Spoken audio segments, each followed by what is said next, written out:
Yes, okay, we're continuing. I left off on the letter Aleph. Now, Aleph can be pronounced differently depending on where it is in word in modern Arabic. At the beginning of the word, it'll be ayin, ayin, ayin. But at the end of the word, it'll be eh, eh, eh. It's very difficult to pronounce. We'll focus on that later. But the reason why this letter is interesting because I believe in ancient Hebrew there was another letter, which I have written here. It looks like the flax symbol in ancient Egyptian. This letter, I believe, is preserved in modern Arabic as Rayin, Rayin, Rayin. It's a roll from the back of your throat, not like the roll at the tip of your tongue. And it was fused with this letter, which is the ancient letter for Ayin. And because they're very similar sounds, it's like Ayin is just like the emphasis or the staccato or stress of Ayin. So we'll be working with Ayin and figure out where in Hebrew words should you pronounce Ayin or should you pronounce Rayin. This next letter is Pei. Pei can either be pronounced as a P or an F. P or F. P, F, P, F. You see there's also a face sofet at the bottom. I believe in ancient Hebrew there probably was not a P sound. But we'll go over that later and at a later date. And also, like I discussed with Beit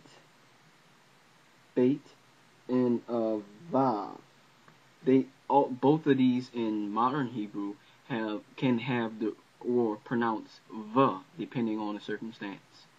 And I believe there was no V in ancient Hebrew, so we'll discuss that at a later date. This next letter here is Sadi. I'm saying it a bunch of times so you guys can hear all the pronunciations, especially this letter because when we were working on La Shagwan Kadesh, or many of the brothers and sisters, the Achim wa Achotiot, they turned this letter into Taza, and I commend their attempt at trying to restore our language. But what was needed at the time was a little bit more linguistic insight. What happened when Lashawan Kadesh was being created, they were basically taking modern Hebrew and trying to derive it to ancient Hebrew by using English rules when you analyze it. This is not an attack. No offense to anyone. It's just from linguistic understanding. So no one understood that this letter is not Tazah, but it's actually Sa. It's a letter that is familiar to many Semitic languages, including Amharic, Tigrinya. I believe it's in Arabic. I'm not sure, and I believe it may also be in Aramaic. So remember this letter, Sa, Sa, Sa. It's like the end of the word cats. Cats. You know, a cat running around, meow. Yeah, it sounds similar to that. It's like a TS pronunciation. Or like when you're beatboxing, you're pronouncing a hi-hat sound. Like that. Okay. Kuf. Kuf is translated as a Q. Not Q as in English, qua, but Q as in linguistic Q, which is a deeper in Amharic, it's an ejective sound like But yeah, I believe this may either be an ejective or a regular just deep K. That all depends on if Kaf was in ancient Hebrew either a K sound or a Ch sound or both. We'll work that out on later dates. Just remember Kuf as being a K sound, but translated as a linguistic Q, which is just really hard K. Reish in modern Hebrew is pronounced like, I believe, Rain should have been pronounced in ancient Hebrew. It sounds similar to a French R in modern Hebrew. Reish, reish, reish, and can roll depending on its position in a word, like the modern Hebrew word for apartment, dira, dira, dira. Like אני גר בדירה. I live in an apartment. But I believe it should have been pronounced like the Spanish R, ra, which is a roll at the tip of your tongue. We'll work on that at a later date.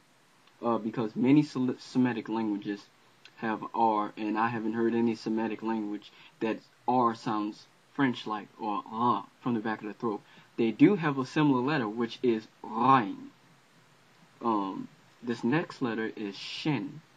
Shin is the SH sound, sh, but it can be pronounced as a S sound, in regular S sound.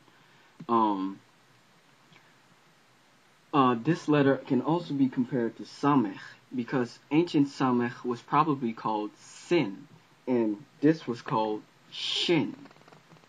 Sin, Shin.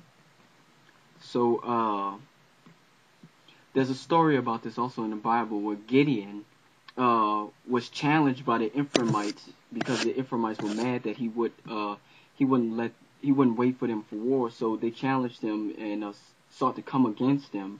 So Gideon had to kill a bunch of them, and they were pretending like they were of the other Israelite tribes to pass by Gideon and his men, but they couldn't pronounce the sh sound for shin, like in the word shibolet. So what Gideon and his men did was ask the Ephraimites who were passing to pronounce shibolet. So the Ephraimites couldn't pronounce it, so they said sibolet instead. So they were killed on the spot. That's one example of the variation of this pronunciation of this letter. It also let us know that some Hebrew letters might not have been universal in pronunciation when it comes to the different tribes of Israel, but we'll go deeper into that on another video. This last letter is Tav. In modern Hebrew, it's Tav, but in ancient Hebrew, it's Tav. It's the last letter of the Hebrew alphabet, and it has many implications for a bunch of different things. It's pronounced as a T. And it's used to transliterate words that have a TH from other languages, like the. I believe in ancient Hebrew this might have been either a T sound or a Th sound, because of the Arabic letter thawd. It's similar to the English TH, the. Thawd. I believe this because of tet. Either tet was in like the Amharic ejective T, because Amharic has a bunch of ejective letters like j, f. Well, not f, but j, th. I believe it may either be an ejective T, or just a regular T. And this tau may either be a regular T, or the thawd in Arabic. But that's just I'm going to clip this now and then start on the next clip.